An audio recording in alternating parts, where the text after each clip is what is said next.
എല്ലാവർക്കും നമസ്കാരം. Food and ക്രാഫ്റ്റിലേക്ക് സ്വാഗതം. ഇന്ന് ഞാൻ വന്നിട്ടുള്ളത് കുറച്ച് ഡിഫറെൻ്റ് ആയിട്ടുള്ളൊരു വീഡിയോ ആയിട്ടാണ്. ഇതുപോലത്തെ semi automatic washing machine use ചെയ്യുന്ന ആൾക്കാർക്കൊക്കെ ഈ ഒരു വീഡിയോ എന്തായാലും യൂസ്ഫുൾ ആവും. നിങ്ങൾ വീഡിയോ ഫുള്ളായിട്ട് തന്നെ കാണാം കേട്ടോ. ഇതുപോലുള്ള വാഷിംഗ് മെഷീനൊക്കെ ചെറിയ ചെറിയ കംപ്ലൈൻ്റ് ഒക്കെ വരുമ്പോഴും നമ്മൾ അത് സർവീസൊക്കെ ചെയ്യുന്ന ആൾക്കാരെ വിളിച്ചിട്ടാണ് സാധാരണ ശരിയാക്കാറ്. അവരാണെങ്കിൽ വിളിച്ചാൽ വരാൻ തന്നെ വളരെ ബുദ്ധിമുട്ടാണ്. കുറേ ദിവസം വെയിറ്റ് ചെയ്യേണ്ടി വരും. പിന്നെ വന്നാലും നമ്മുടെ വാറണ്ടി പീരീഡൊക്കെ കഴിഞ്ഞിട്ടാണെങ്കിൽ നല്ലൊരു എമൗണ്ട് നമുക്ക് അവർക്ക് കൊടുക്കേണ്ടിയും വരും. അപ്പോൾ ചെറിയ ചെറിയ കാര്യങ്ങളൊക്കെ നമുക്ക് അറിഞ്ഞിരിക്കുകയാണെങ്കിൽ നമുക്ക് തന്നെ ചെയ്യാവുന്നതേ ഉള്ളൂ. അതുകൊണ്ടാണ് ഞാനിപ്പോൾ ഈ ഒരു വീഡിയോ അപ്ലോഡ് ചെയ്യുന്നത്. എൻ്റെ ഈ വാഷിംഗ് മെഷീന് ചെറിയൊരു കംപ്ലൈൻ്റ് ആയി. അപ്പോൾ എന്തായാലും ഞാനത് ശരിയാക്കണ്ടേ. അപ്പോൾ ആ ഒരു ടൈമിൽ അതൊരു വീഡിയോ ആക്കുകയാണെങ്കിൽ അറിയാത്തവർക്ക് അത് യൂസ്ഫുൾ ആവുമല്ലോ. അങ്ങനെയാണ് ഈ ഒരു വീഡിയോ ചെയ്യണത് കേട്ടോ. ഈ ഒരു വാഷിംഗ് മെഷീൻ്റെ ഇപ്പോഴത്തെ പ്രശ്നം എന്താണെന്ന് വെച്ചാൽ ഇതിൽ നമ്മൾ വാഷ് ചെയ്യാനായിട്ട് വെള്ളം ആക്കുമ്പോൾ വെള്ളം അതിൽ നിൽക്കുന്നില്ല, പുറത്തോട്ട് തന്നെ പോവുകയാണ്. അപ്പോൾ നമുക്ക് വാഷ് ചെയ്യാൻ പറ്റില്ലല്ലോ. അപ്പോൾ എന്തെങ്കിലുമൊക്കെ നമ്മൾ അലക്കുന്ന സമയത്ത് ഇതിൻ്റെ ഉള്ളിലോട്ട് കുടുങ്ങിയിട്ടുണ്ടെങ്കിലാണ് അങ്ങനെ സാധാരണ സംഭവിക്കുക. നമ്മളിപ്പോൾ ഷർട്ടിൻ്റെ പോക്കറ്റിലൊക്കെ പൈസ, ചില്ലറ പൈസയൊക്കെ ഉണ്ടെങ്കിൽ അത് ചിലപ്പോൾ തിരിഞ്ഞിട്ട് അതിൻ്റെ ഉള്ളിലൂടെ പുറത്തോട്ട് പോയിട്ട് കുടുങ്ങിയിരിക്കും. അതുപോലെ നമ്മുടെ സേഫ്റ്റി പിന്നൊക്കെ ഇല്ലേ, അതും നമ്മുടെ ഡ്രസ്സിലൊക്കെ ഉണ്ടെങ്കിൽ അറിയാതെ അതും ഇങ്ങനെ പോയിട്ട് കുടുങ്ങാറുണ്ട്. ബട്ടൺസ് ഇതൊക്കെ കുടുങ്ങിയാലും ഇങ്ങനത്തെ പ്രോബ്ലം ഉണ്ടാവും. പിന്നെ അതുപോലെ തന്നെ അഴുക്ക് ഒരുപാട് ഇതിങ്ങനെ ഉപയോഗിച്ച് അഴുക്കടിഞ്ഞിട്ടും ഈ ഒരു പ്രശ്നം വരാറുണ്ട്.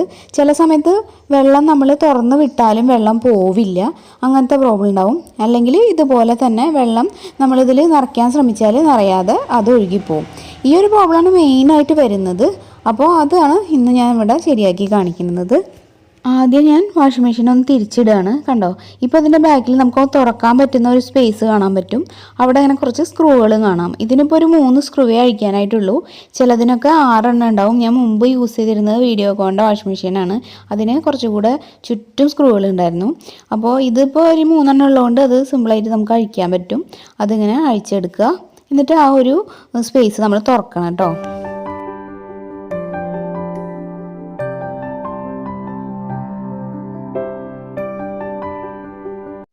നമുക്കിത് തുറക്കുമ്പോൾ ഏകദേശം ഇതുപോലെ തന്നെയാണ് എല്ലാ വാഷിംഗ് മെഷീനും ഉണ്ടാവുക. ഞാൻ മുമ്പ് ഉപയോഗിച്ചിരുന്ന വാഷിംഗ് മെഷീനും ഇങ്ങനെ തന്നെയായിരുന്നു. ആ ഒരു ഇതിനാണ് ഞാൻ പറയുന്നത്. ഇനി നമുക്ക് ഇതിങ്ങനെ ഒരു മൂടി കണ്ടോ, അവിടെ നമുക്കൊരു കമ്പി വെച്ചിട്ട് അവർ കുളത്തി വെച്ചിട്ട് കാണാൻ പറ്റും. അതിങ്ങനെ പതുക്കെ ഒന്ന് ഉയർത്തി കഴിഞ്ഞാൽ നമുക്ക് ഊരാൻ പറ്റും കേട്ടോ. ഒന്ന് ശ്രദ്ധിച്ചിട്ട് വേണം എന്ത് സാധനം ഊരുമ്പോൾ എങ്ങനെയാണ് അത് ഉണ്ടായിരുന്നതെന്നൊരു ഓർമ്മ വേണം. പിന്നെ ലാസ്റ്റ് ഫിറ്റ് ചെയ്യുന്ന സമയത്ത് അല്ലെങ്കിൽ ഓരോന്നൊക്കെ ബാക്കിയാവും, പിന്നെ അത് ചെയ്യാൻ പറ്റാത്ത അവസ്ഥയാവും. അതുകൊണ്ട് എന്ത് ഊരുമ്പോഴും അത് എങ്ങനെയാണ് മുന്നേ ഉണ്ടായിരുന്നതെന്നൊരു ഓർമ്മ മനസ്സിൽ വെക്കണം. ആ മൂടി എടുക്കുമ്പോൾ കണ്ടില്ലേ, ആദ്യം ഇതുപോലൊരു സ്പ്രിങ് കാണും. അതാദ്യം എടുത്ത് മാറ്റുക. പിന്നെ അതിൻ്റെ താഴെയുള്ളതാണ് drain water valve, rubber seal എന്നാണ് ഇതിനെ പറയുക. കണ്ടോ, ഇതാണ് നമ്മൾ വെള്ളം പോവാതെ ഹോൾഡ് ചെയ്ത് വെക്കാനായിട്ടൊക്കെ സീൽ ചെയ്തിട്ട് നന്നായിട്ട് ഇങ്ങനെ ബ്ലോക്ക് ചെയ്ത് ആ ഒരു ഹോൾ അടച്ച് നിർത്തുന്നത്. ഇതിൽ കണ്ടില്ലേ നിറച്ച അഴുക്ക് പിടിച്ചിട്ടുണ്ട്. നമ്മളിപ്പോൾ സാധാരണ ഉള്ളിലൊക്കെ കഴുകുമ്പോൾ ഇതിൻ്റെ ബാക്കൊന്നും നമ്മൾ കഴുകില്ലല്ലോ. അപ്പോൾ അഴുക്കൊക്കെ പോകുന്നതല്ലേ. ആ അഴുക്കൊക്കെ ഈ ഒരു സീലിൽ വന്ന് ഇങ്ങനെ അടിഞ്ഞിട്ട് അതിന് ശരിക്കും ആ ഒരു ട്യൂബിനെ ബ്ലോക്ക് ചെയ്യാൻ പറ്റാത്ത അവസ്ഥ വരുമ്പോൾ ഇതുപോലത്തെ പ്രോബ്ലംസ് ഒക്കെ ഉണ്ടാവും. അതുപോലെ എന്തെങ്കിലും ഞാൻ നേരത്തെ പറഞ്ഞില്ലേ, പൈസയോ അല്ലെങ്കിൽ സേഫ്റ്റി പിന്നോ അങ്ങനെ എന്തെങ്കിലും വന്ന് ഒരു ചെറിയ സാധനം അടഞ്ഞിരുന്നാലും ഈ ഒരു സീലിന് ശരിയായിട്ട് വെള്ളത്തിനെ ബ്ലോക്ക് ചെയ്യാൻ പറ്റില്ല. അപ്പോഴും ഈ ഒരു പ്രോബ്ലം ഉണ്ടാവും. അപ്പോൾ നമ്മൾ ഇങ്ങനെ തുറന്ന് നോക്കുമ്പോൾ നമുക്ക് മനസ്സിലാവും. ആ ഹോളിലോട്ടൊന്ന് സൂക്ഷിച്ച് നോക്കുക അവിടെ എന്തെങ്കിലും ഇരിക്കുന്നുണ്ടോയെന്ന്. ഇവിടെ ഇപ്പോൾ എൻ്റെ കേസിൽ കണ്ടോ, അവിടെ ഒരു സേഫ്റ്റി പിൻ ഇരിക്കുന്നുണ്ട്. അതായിരിക്കാം ഒരു പക്ഷേ. പിന്നെ ആ സീലിൽ നിറച്ച് അഴുക്കുമുണ്ട്. ഇത് രണ്ടും ആയിരിക്കും. അപ്പോൾ ഇതൊന്ന് ക്ലീൻ ചെയ്തിട്ട് ഈ സേഫ്റ്റി പിന്നൊന്ന് നമുക്ക് ഊരിയെടുക്കാം. അവിടെ നിന്ന് എടുത്താൽ മതി. ഒരു ഗ്ലൗസൊക്കെ ഇടുകയാണെങ്കിൽ കൂടുതൽ നല്ലത്.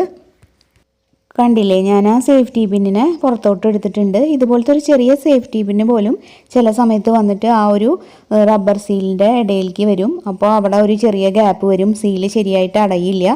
അപ്പോൾ വെള്ളമല്ലേ, ചെറിയൊരു ഗ്യാപ്പ് മതി പുറത്തോട്ട് പോകാൻ. അപ്പോൾ ചിലപ്പോഴൊക്കെ ചെറിയ ലീക്കായിരിക്കും ഉണ്ടാവുക.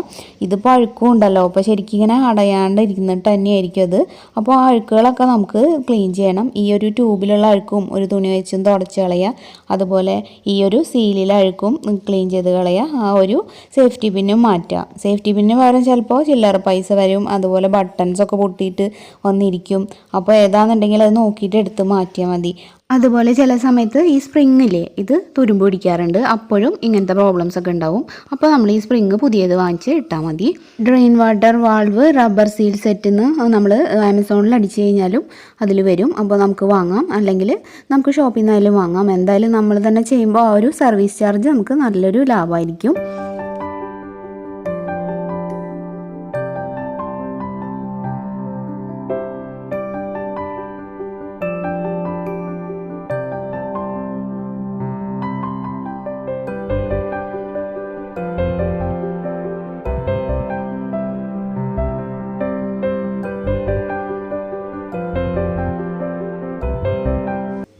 പിന്നെ നമ്മളിതിങ്ങനെ ടൈറ്റ് ചെയ്യുമ്പോൾ വല്ലാതെ ടൈറ്റ് ചെയ്യണ്ട കേട്ടോ. പിന്നെ നമുക്ക് നന്നായിട്ട് ടൈറ്റ് ആയാൽ ഊരാൻ പിന്നെ ബുദ്ധിമുട്ടാവും. വല്ലപ്പോഴും ഇതുപോലെയൊക്കെ തുറക്കേണ്ടി വന്നു കഴിഞ്ഞാൽ ഭയങ്കര ടൈറ്റായിട്ട് ഇരുന്ന് കഴിഞ്ഞാൽ ബുദ്ധിമുട്ടാണ്.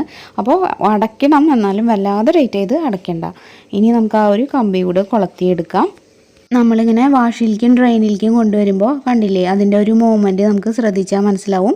നോർമലിലേക്ക് കൊണ്ടുവരുമ്പോൾ അത് മുകളിലേക്ക് പോവും, ഡ്രെയിനിലേക്ക് വരുമ്പോൾ അത് താഴേക്ക് പോവും. അങ്ങനെയാണ് അതിൻ്റെ ഒരു ആക്ഷൻ വരുന്നത്. അത് നിങ്ങൾക്ക് ശ്രദ്ധിച്ചു കഴിഞ്ഞാൽ മനസ്സിലാവും. ഇനി നമുക്ക് ഇത് കറക്റ്റായിട്ട് നേരത്തെ ഉണ്ടായിരുന്ന പോലെ തന്നെ വീണ്ടും ഫിറ്റ് ചെയ്തിട്ട് ആ ഒരു സ്ക്രൂ ഒക്കെ വെച്ച് ടൈറ്റ് ചെയ്യാം.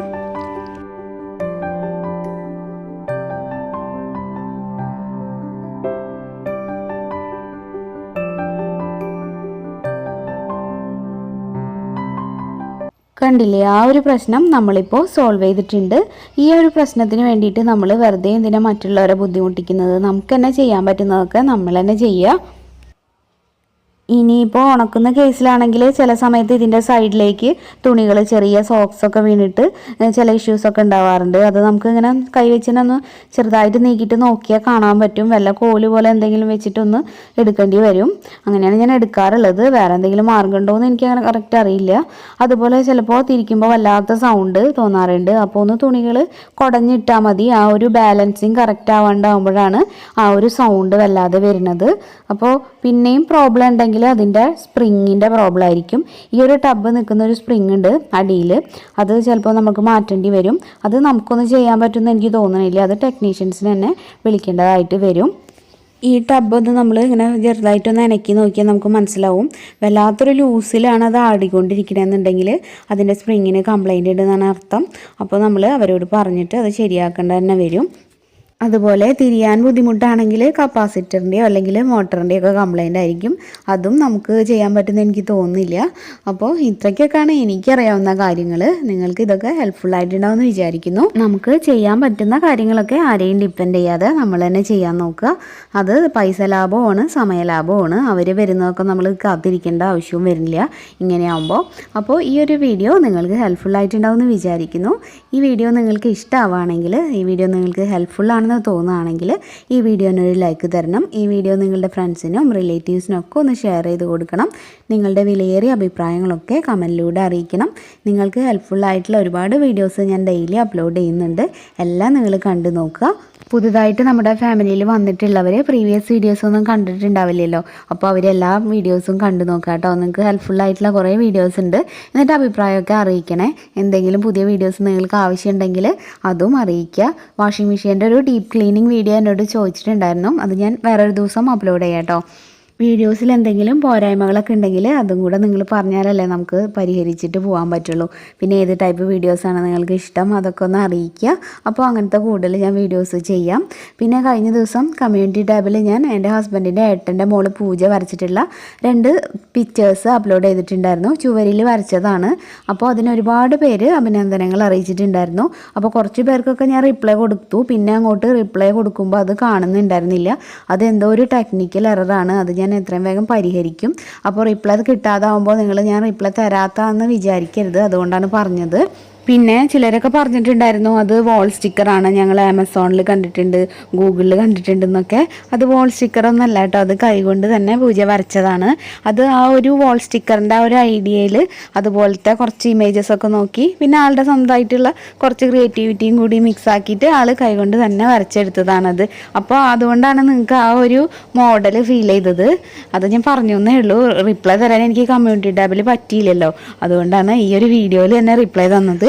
അഭിനന്ദനങ്ങൾ അറിയിച്ചിട്ടുള്ള എല്ലാ കൂട്ടുകാർക്കും ഒരുപാട് നന്ദി.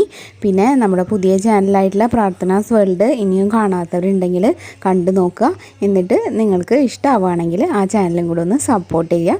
പിന്നെ ഇന്നത്തെ വീഡിയോ അപ്പോൾ നിർത്തുകയാണ്.